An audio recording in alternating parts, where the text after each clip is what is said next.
I think it's really. They report it. Second. All in favor? Aye. Aye.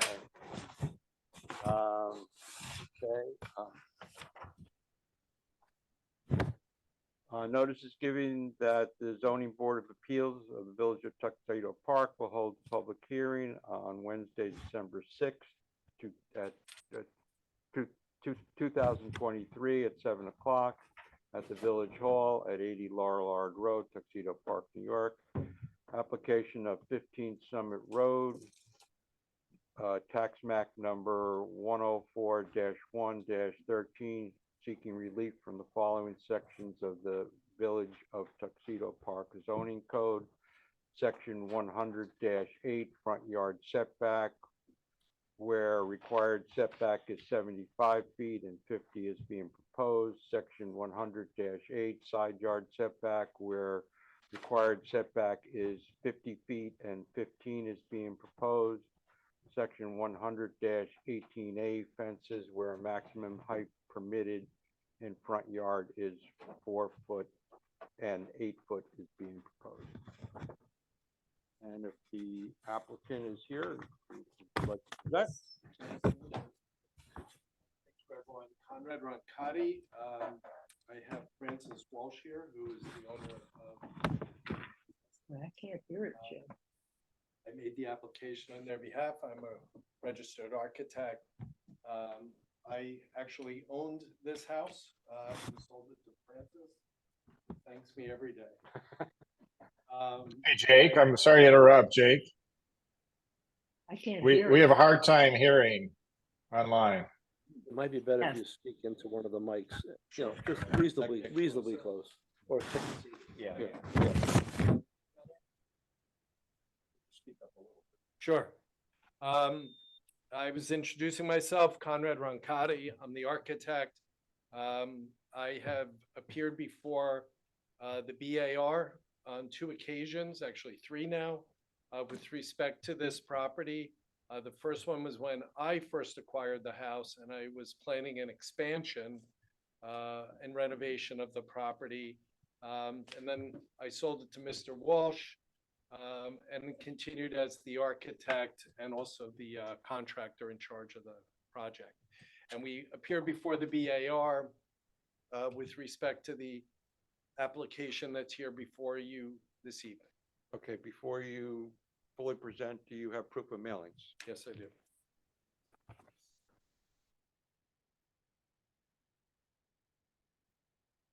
Can you move this? It says this meeting is being recorded. You need to see that. I'm the one that put I don't think I've received the update of posting it from the paper. Okay, I checked my email earlier today, All right. earlier this evening. But, Is Nancy having trouble? I can see there's a forlorn and. No. Can you hear us, Nancy? Can you hear? Pardon? He asked if you could hear. Not very well. Dave, can you hear? Okay.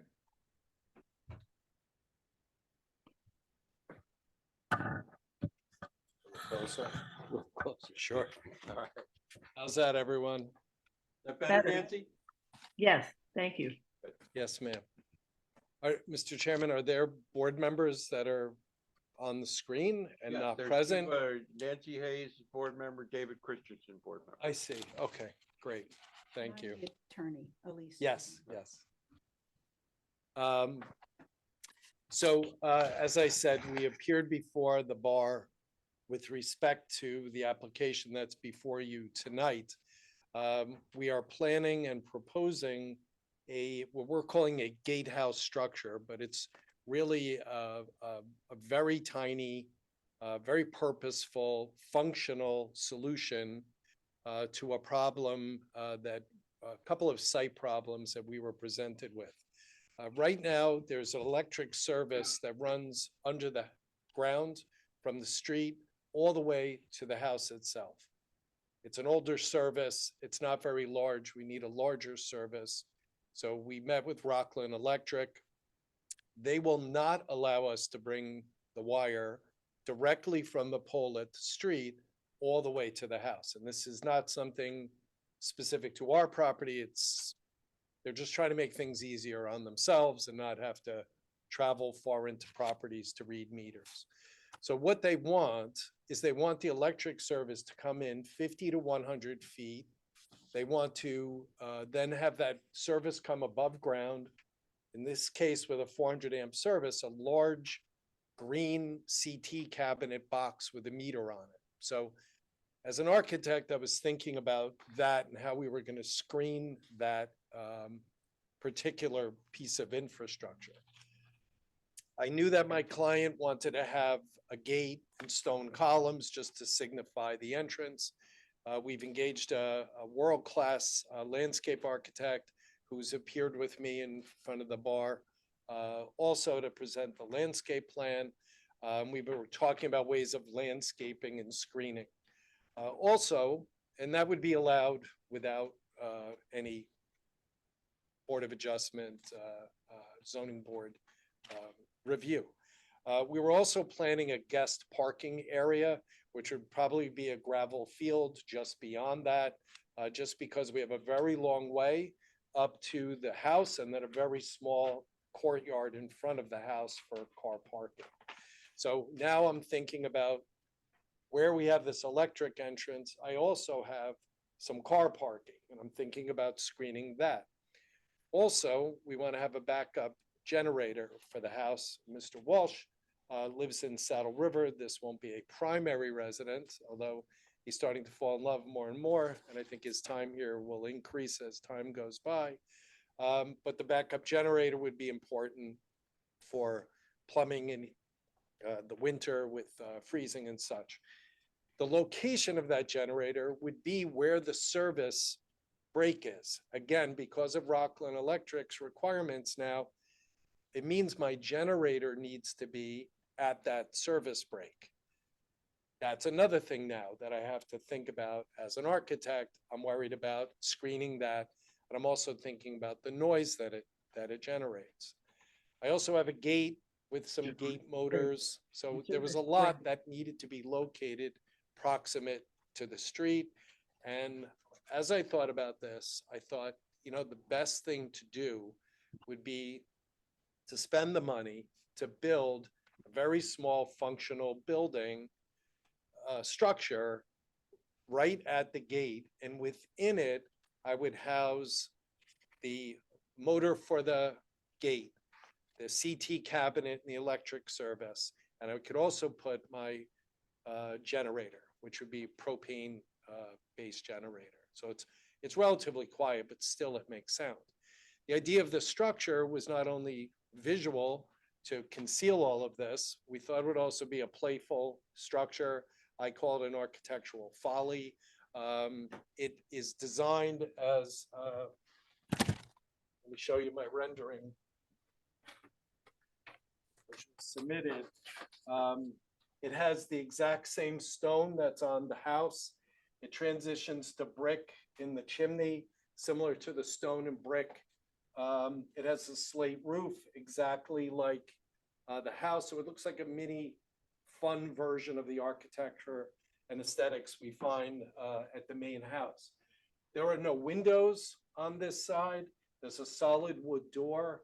It can't be occupied. There's no room for storage. It's literally 9 by 14, and I kept it as low as I possibly could. It's smaller than a parking space. If a parking space is 9 by 18, 9 by 20, this is, 75% of a parking space. So just to keep the scale, it's not a large structure. It's not to be occupied. Perhaps my use of gatehouse implied somebody working there and occupying the building or an apartment in it. Clearly it's not. It's really a pretty shed structure. And then we have the gate. And then on the other side, instead of just a column of stone, again, being an architect, I felt compelled to create something for a pedestrian entrance that just balanced it so that it didn't look like one larger structure on the right, a gate, and a small little column. We're going to be powering the generator with propane. The propane tanks have just been set. We used to have oil at the house. We now have propane, which is something I did at my other house at 76 Summit when I converted that from Dine's old carriage house to the house that I have now. And those tanks are up near the house, and we've already backfed the pipe down the driveway in a trench back down here, so there won't be a visible above ground propane tank. It's in the ground and it's 200 feet away, so there's no additional object. Everything is contained within the building.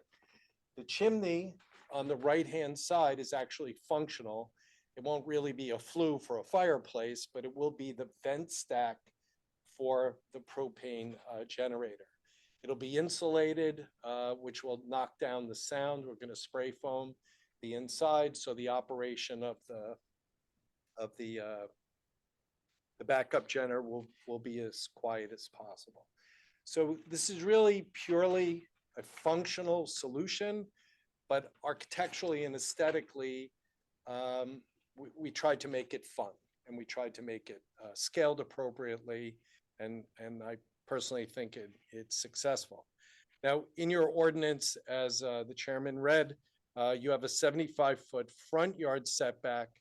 We're proposing 50, and I had submitted a site plan drawing, AR 100, which showed our property, the house as it sits today, the driveway, which is not being altered or changed. It will be improved, but we're not reorganizing the approach to the house. The driveway that you see today is the driveway that we will have when we're done. The gatehouse sits 50 feet from the front property line. Obviously, we have a very long front yard line. And then there's a 50-foot side yard requirement, and we're proposing 15. So it's interesting to note that in your ordinance, just come back near the mic, in your ordinance, there's no differentiation in setbacks between primary structures like your house and ancillary supportive or secondary structures like garden sheds or carriage houses or garages, which there are plentiful here. But for some reason, the village code is somewhat silent. So if you're proposing an ancillary structure, a tool shed, a gate structure, some other type of detached building, we're really being asked to apply the primary structure setback requirements, which is a little unusual. Typically, there's a set of rules for the primary structure and much lesser rules for secondary structures, perhaps 10 feet from a side or rear yard for a detached garage or shed or other, pool house, for example.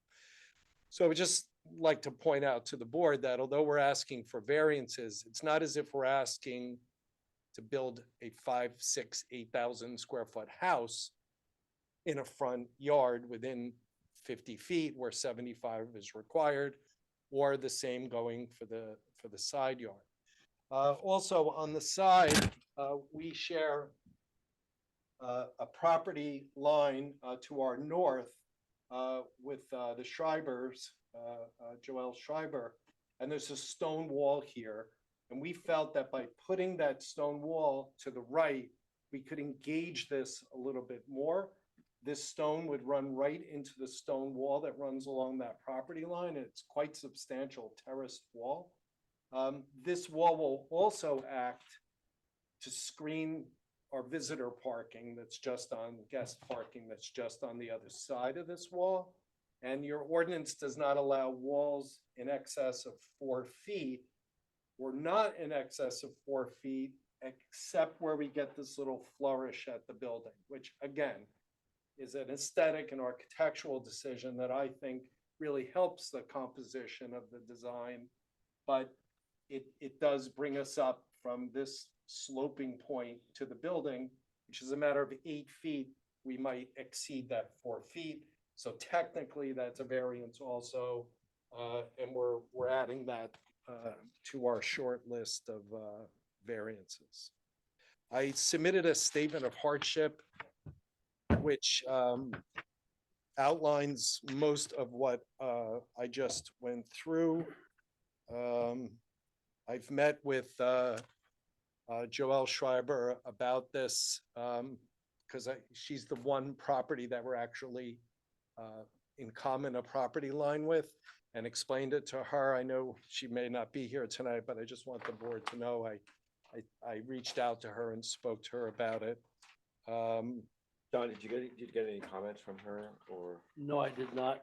She did sign the return receipt, so she has been notified of the meeting. And again, a lot of what we could be doing without variance or deviation, it would be the gate, the fence, a wall, the gate structures, the CT cabinet for the electric, and a backup generator, and just put bushes around it. And we're asking that the board consider our request, because we think that this is a really smart solution to a problem that we're facing right now. But as properties in Tuxedo Park upgrade over time, this issue, especially with the electric service, is going to be something that the board has to grapple with. I don't want to take any more time. I think it's clear and evident what we're asking for. We think the positive benefits far outweigh any negatives, and that the relief should be granted, but we're happy to answer any questions. So I drove by, there's like a white box. Is that roughly where? That's roughly where it would be, but it's interesting. I thought, well, maybe I could compare the box to the size, but it's literally twice as big as what we're proposing. Right, okay, so it's gonna go right over that in effect. Gonna basically go Yeah. tie into the Yeah, wall, yeah. tie into the wall. Yep, yep. And Yeah, no, we I- have a landscape plan that's going to provide, new landscape entry point. And then, of course, there'll be landscape that grows on the structure itself. Okay, at this point, I mean, we do have public here. I'd like to make a motion to open the meeting to the public. Sure. All in favor? Aye. Public. No comment? Claudio? Any comment? No comment. Thank you. Nancy's not public. No, I know. I just saw her waving. Nancy, you have a question? Raise your hand. Okay, then, at this point, board discussion. We can't Or- hear. You're just, no, wait, board. Yes, Okay, yes, Nancy. go ahead. Yes, I wanted to know, I realize that property next door belongs to Joelle Schreiber. Is it a buildable lot, John? What a buildable lot, the Schreiber's property, or? Well, the one right next door where his this edifice would be. That's the Schreiber's property, that I think is only one lot that has their house. One tax law. Yeah, it's But one it- tax lot. There's no lot between the two. But it goes down right next to number 15.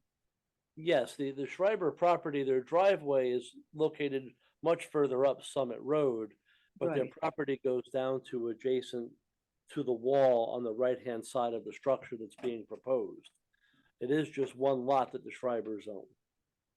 So then that's not buildable, It's already has the Schreiber's house on it.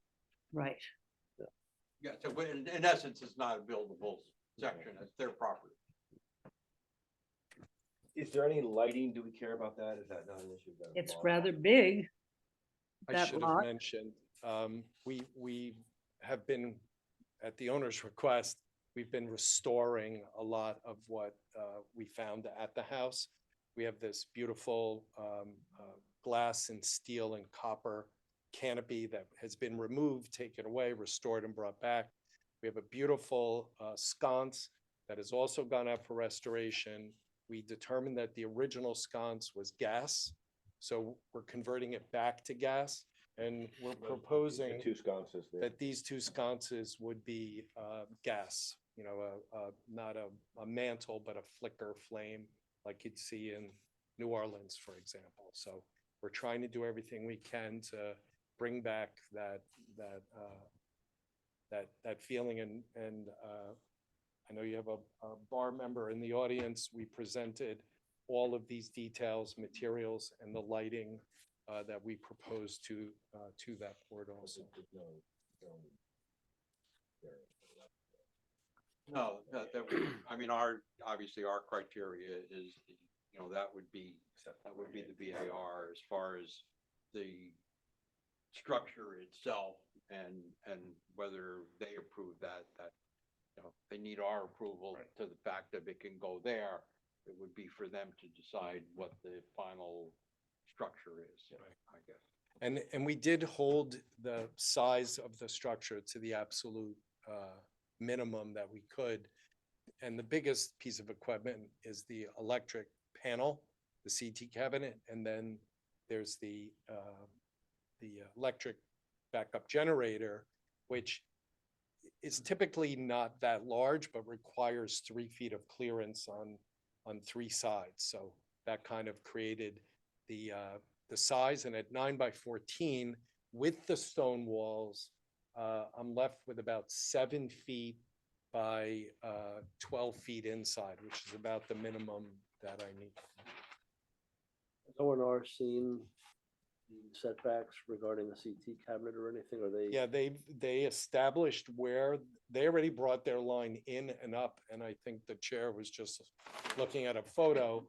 That sweep has already come up and gone back down. As long as O&R is concerned about whatever setbacks you're gonna have inside the building for that cabinet. Oh, that there's also the 3 foot in front of the CT cabinet. 3 foot in front of the CT cabinet. And also the generator for combustion air and service, and that's the same 3 feet on each side of the little box room. Nancy, do you have a question? You look like you're trying to. No? I'm not sure if her hand's up or it's injured. Me.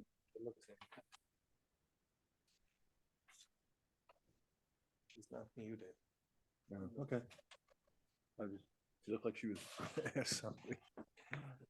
Jake, do you want to ask if she has anything? Tom? Nancy, do you have anything that you want to say at this point more?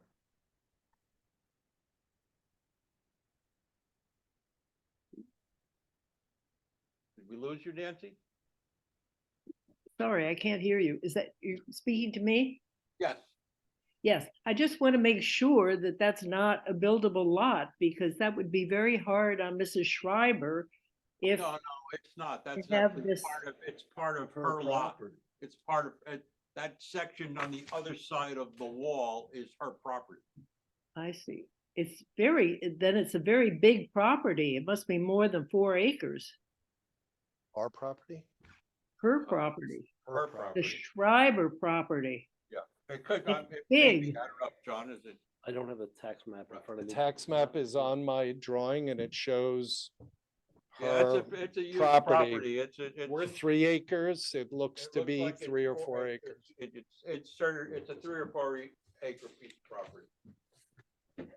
Our property. And no separate lot between the subject property and her property. They abut each other. There's nothing in between that's going to impact her. She already owns it.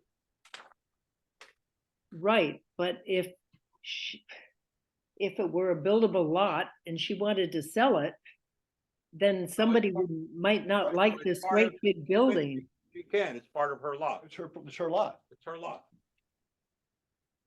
There's one lot that's her lot. Their property abuts that property. There's She could nothing- sell her nothing. whatever 4 acres. She can do You that. can't subdivide. She can't subdivide it though. All right, I just want to make sure. Okay. Okay. Dave, you have anything? No.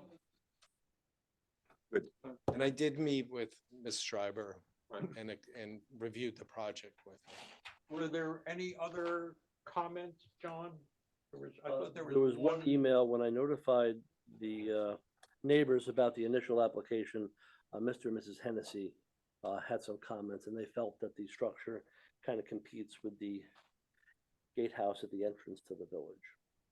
And the Hennessy's were strong supporters of the gatehouse at the front of the village, so they Yeah. have some, ties to that a little bit. I understand.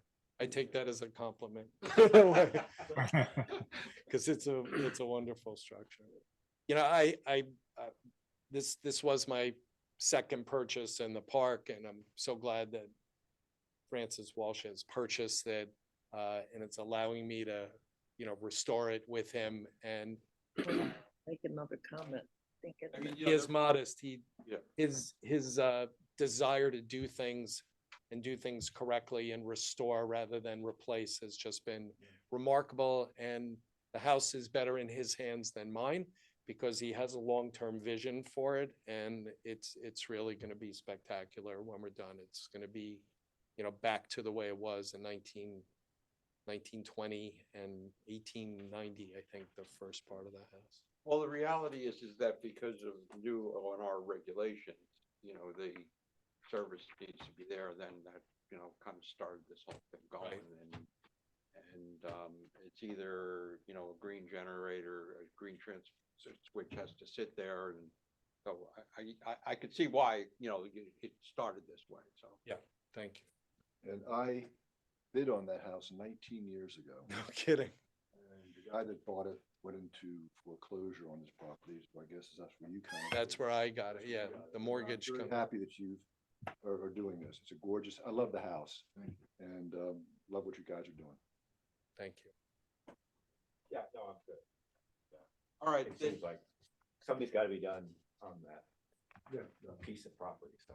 Right. All right, then, in going through the 5 factors, whether or not, Chairman, we need to close. oh, okay, pardon me. I would like to make a motion to close the public hearing. Second. Aye. Aye. You need me here, or should I? You can go back.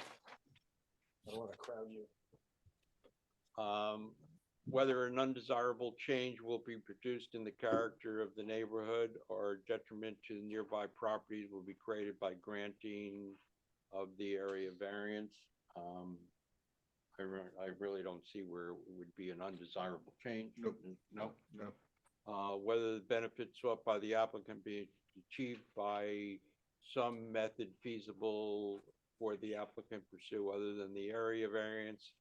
I mean, the reality is that they didn't build a structure that had a roof on it. They wouldn't need to come for us except for the fence, so. You can always do something different, right? Right. So it's just, yeah. Whether the requested area variance is substantial, I mean, I think to your point, if it was a house going there, it would be a substantial variance. But the fact that it is an accessory structure, I don't see that to be substantial. Whether the proposed variance will have an adverse effect or impact on the physical or environmental conditions in the neighborhood or district, I don't really see where it would. Whether the alleged difficulty was self-created, which consideration shall be relevant to the decision of the Board of Appeals, but shall not necessarily preclude the granting of the variance. To a certain degree, it wasn't self-created because O&R put the generator, put the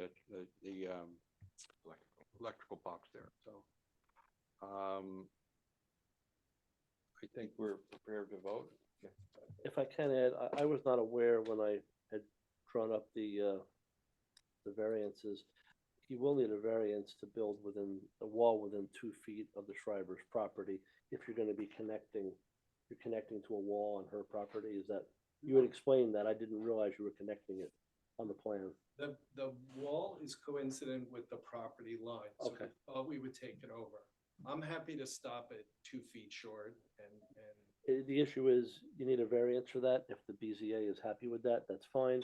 I If think they it don't would grant be- you a I think it would variance. be nicer to connect it to Yeah. the. And I'm not Right, yeah. disagreeing, let's just give all the approvals tonight, so we're not I coming don't want to back. create another meeting of Yeah. notice or anything, and forgive me for not knowing if that would be the case. Thank you. So a 2-foot variance to, The wall, for the wall connection, so it goes right to the property line? right to the property. Okay.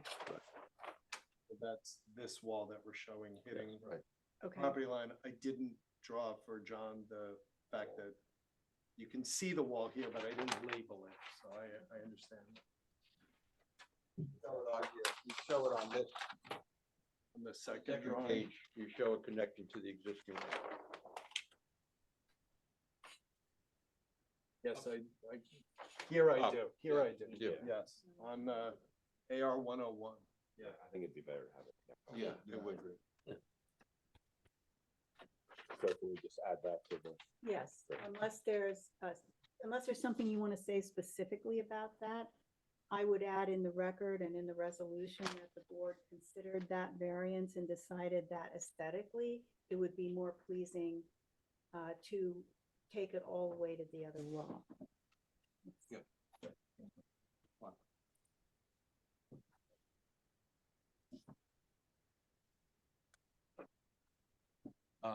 I think we're prepared to vote.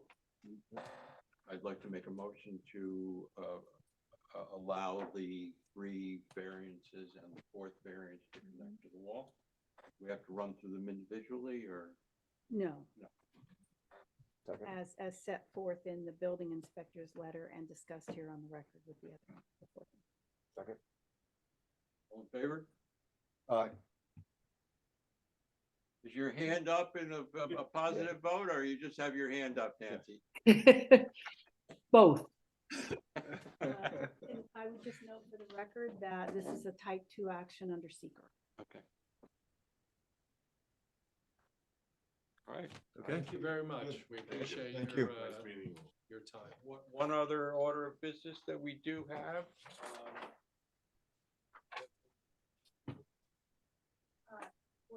Minutes. Just go ahead and approve it. I don't know if everyone had a chance to go through the minutes of our meeting. I can make a motion to approve the minutes.